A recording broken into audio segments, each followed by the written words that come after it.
A palavra hematologia já nos lembra de cara do sangue.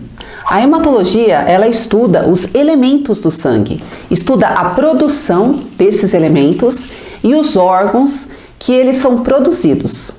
O sangue, ele é composto, ele é formado por uma parte líquida e por outra parte, que é chamada parte celular. Essa parte líquida, geralmente, é onde nós fazemos quase todos os exames, como por exemplo o hemograma, exame bioquímico, que são os exames que são pedidos pelo médico veterinário para fechar diagnóstico de um animal doente.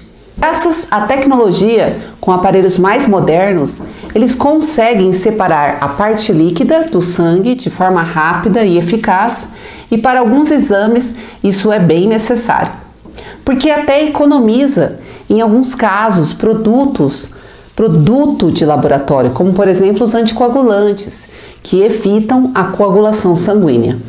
Por exemplo, se for realizar um exame bioquímico, somente bioquímico, o médico não quer o hemograma completo. Então, nesse caso, ele não precisa usar o anticoagulante, porque no soro, que é uma parte líquida do sangue, já vai estar o elemento que vai ser avaliado. E no soro não se usa anticoagulante. Só que para isso tem que saber muito, tem que ter muito conhecimento sobre as partes líquidas do sangue, que são o plasma e o soro. E não pode haver confusão, porque senão vai acabar pegando material errado para fazer análises. Além da parte líquida, o sangue também é constituído, ele é formado, ele é composto por uma parte celular. O sangue, ele é formado de uma parte líquida e outra parte, a parte celular. Hoje eu vou explicar ambas partes e quando se deve usar anticoagulante para fazer exames laboratoriais, exames de laboratório.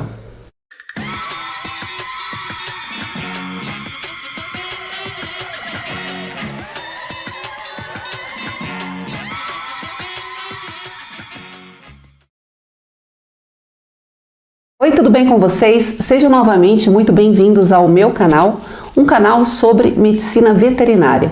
Eu sou a Bruna, como vocês já sabem, e hoje eu vou falar sobre o sangue. A aula de hoje faz parte da matéria Laboratório Clínico. Como eu já falei para vocês, o sangue, ele é formado por uma parte líquida e por uma parte celular. Em relação à parte líquida, estão o plasma e o soro. E em relação ao plasma, que faz parte do setor líquido do sangue, o plasma ele contém as famosas proteínas da cascata de coagulação. E isso é muito importante. Então, as proteínas da cascata de coagulação estão no plasma, que é a parte líquida do sangue. A função da cascata de coagulação é transformar o sangue em um gel, fazer com que ele tenha uma consistência gelatinosa. E isso acontece para parar com a hemorragia, para parar de sangrar. Então, a cascata de coagulação faz com que pare de sangrar, para que não haja mais perda de sangue. Essa cascata, ela é ativada, ou seja, ela começa a funcionar quando há uma lesão no endotélio vascular. O endotélio é a camada fina que reveste a parede interna dos vasos sanguíneos. A cascata de coagulação é uma cascata responsável pela conversão do fibrinogênio, que é uma proteína presente no plasma. Essa proteína, o fibrinogênio, ele é convertido em fibrina. A fibrina forma uma rede de fibras elásticas. Essa fibrina com a sua rede de fibras elásticas, juntamente com as plaquetas, a plaqueta é uma estrutura sanguínea e faz parte do setor celular do sangue, que eu vou explicar aqui mais pra frente, tá?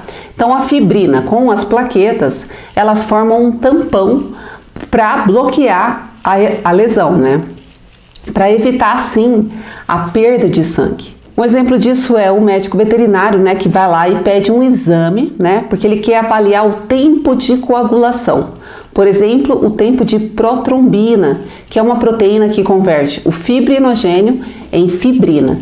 No exame do plasma tem que ter anticoagulante, porque esse anticoagulante ele vai interferir diretamente na cascata de coagulação.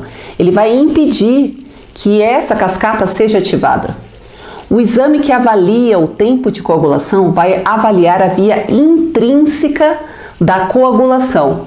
Então, esse exame ele vai avaliar uma classe de proteínas inativas que estão no plasma sanguíneo. Quando se faz uma pulsão venosa, ou seja, um acesso venoso, está sendo causada uma lesão naquele vaso, uma lesão no endotélio vascular. E isso faz com que ative os elementos dessa cascata de coagulação. O exame que pede para avaliar o tempo de coagulação do sangue do animal é para saber se ele corre o risco de uma hemorragia na mesa cirúrgica. Então é necessário conservar essas proteínas da cascata de coagulação. Por isso que deve ser usado o anticoagulante durante a coleta. A presença desse anticoagulante preserva essas proteínas, a parte líquida do sangue. Elas não serão ativadas com a presença do anticoagulante. No momento que esse sangue entrou em contato com o anticoagulante, já se tem, o bloqueio dessa cascata, então se preserva a cascata de coagulação. Se pedir o exame bioquímico, a função renal, a função hepática, função pancreática, se não houver solicitação do tempo de coagulação das proteínas, de cascata de coagulação, então nesse ponto não precisa colocar o anticoagulante.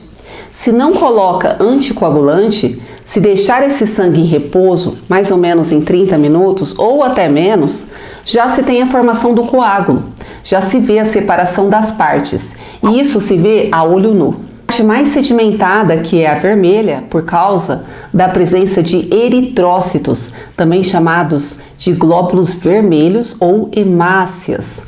Essa parte sedimentada é chamada de coágulo. Então formou a fibrina, que é a malha toda, essa rede de fibras elásticas, essa malha in vitro, porque está dentro do tubo de ensaio, ela acaba capturando as plaquetas, os eritrócitos, que estão lá no sangue. E aí se forma algo mais grosso, mais compacto, mais denso, no fundo do tubo de ensaio. Chega a ser gelatinoso. De cima vai ser chamada de soro. Soro, é quando não tem presença do anticoagulante, porque não tem as proteínas de cascata de coagulação. Não tendo as proteínas de cascata de coagulação, aí se tem o soro. A parte líquida é chamada de soro. O soro, ele é constituído do plasma sem as proteínas da cascata de coagulação. O soro é importante para avaliar as enzimas que são pertinentes à função de cada órgão. Concluindo essa parte do plasma. O plasma se usa para identificar alterações na cascata de coagulação. Por exemplo, animais que têm falta de proteínas dessa cascata. Ele não coagula porque ele não tem uma proteína importante. E aí é que se faz o exame para saber se ela está presente ou não, se essa proteína está lá no plasma ou se não está no plasma, fora o tempo de coagulação que pode ser avaliado também. Agora, em relação ao soro, o soro não tem essas proteínas, não tem as proteínas das cascatas de coagulação. No soro há a presença de solutos orgânicos, como minerais, enzimas, hormônios. Para recapitular, após a coleta do sangue, o que determina a diferenciação entre o plasma e o soro é a presença ou não de anticoagulante. Sendo assim, plasma é a parte líquida de um sangue com presença de anticoagulante e soro é a parte líquida de um sangue sem anticoagulante. Agora, em relação à parte celular. Se tem os elementos figurados do sangue, os eritrócitos, leucócitos, as plaquetas. Os eritrócitos são os glóbulos vermelhos ou também chamados hemácias, e eles são responsáveis por transportar oxigênio para os tecidos do corpo. As plaquetas, também chamadas de trombócitos, são fragmentos celulares incolores que são importantes no processo de coagulação sanguínea para estancar o vazamento do sangue. E essa capacidade de interromper o fluxo do sangue, quando um vaso é rompido, é lesado, dá-se o nome de função hemostática. E os leucócitos, também chamados glóbulos brancos, que são células que defendem, que protegem o organismo do animal, né? Contra infecções, contra doenças, contra alergias, são células muito importantes. Os leucócitos, os glóbulos brancos, eles são divididos em duas categorias. A primeira categoria é chamada de agranulócitos, ou seja, não apresentam grânulos no citoplasma da célula. Eles apresentam uma quantidade inexistente de grânulos ou eles apresentam uma quantidade muito pequena, muito baixa, se comparada aos granulócitos, que são as células com grânulos. Os agranulócitos são os linfócitos e os monócitos. A segunda categoria é chamada de granulócitos, ou seja, são os leucócitos que apresentam grânulos lá no seu interior, no seu citoplasma. Neutrófilos, eosinófilos, os basófilos são os leucócitos granulócitos, que são as células que apresentam grânulos no seu interior. Todas essas células estão na circulação sanguínea. Para fazer a coleta desse material, vai ser feita a pulsão venosa, ou seja, o acesso venoso, e por isso elas precisam estar circulantes. Tem outra célula no organismo de caráter granulócito no organismo, ou seja, apresenta grânulos no seu citoplasma, que é o caso do mastócito. Mas o mastócito ele está no tecido. Ele tem localização tecidual e não localização circulatória. E por isso que ele não vai estar presente na circulação sanguínea. Quando for fazer a coleta de sangue, não vai ser analisado o mastócito, porque ele é ausente na circulação. Ele é visto nos tecidos. No exame de laboratório que avalia os leucócitos, todas essas células granulócitas e agranulócitas são analisadas separadamente com porcentagem. Esse exame ele é chamado de leucograma. Tirando essa parte celular do sangue, as células do sangue têm-se também, as proteínas no sangue, como por exemplo a albumina. Também tem as vitaminas, aminoácidos, substâncias nitrogenadas de excreção, lipídios, tem os glicídios também. Agora, em relação às proteínas, está a famosa albumina. A albumina ela é responsável pela manutenção da pressão osmótica, que é o controle entre a entrada e a saída de água. Ela é responsável principalmente por manter constante os níveis de líquido nos vasos sanguíneos. E também tem função de tamponar o sangue. Função tampão é que o sangue permaneça com pH constante. Então o pH ele fica aí em torno de 7,2 a 7,4. Não é nem ácido e nem alcalino. E quem é responsável por fazer tudo isso daí é a albumina. A albumina, ela circula no sangue. Também no sangue, no setor proteínas, tem-se as globulinas, que são os anticorpos, que são importantes para proteger o organismo, proteger esse organismo diante de inúmeros patógenos. É uma proteção do organismo. Também no setor de proteínas estão o fibrinogênio e a protrombina, que são elementos da cascata de coagulação, que é a cascata que eu expliquei no começo desse vídeo. Tem-se também enzimas, que são catalisadoras. Essas enzimas têm uma atividade catalítica. É uma atividade que ela consegue quebrar um composto e formar um resultado. E, inclusive, ela acelera esse processo dentro do organismo. Por isso que elas são chamadas de catalisadores. Por último, no setor de proteínas, tem-se os hormônios, que são reguladores. Das proteínas se vê as vitaminas, que são importantes no processo da eritropoiese. A eritropoiese é um processo de formação dos glóbulos vermelhos, que são os eritrócitos.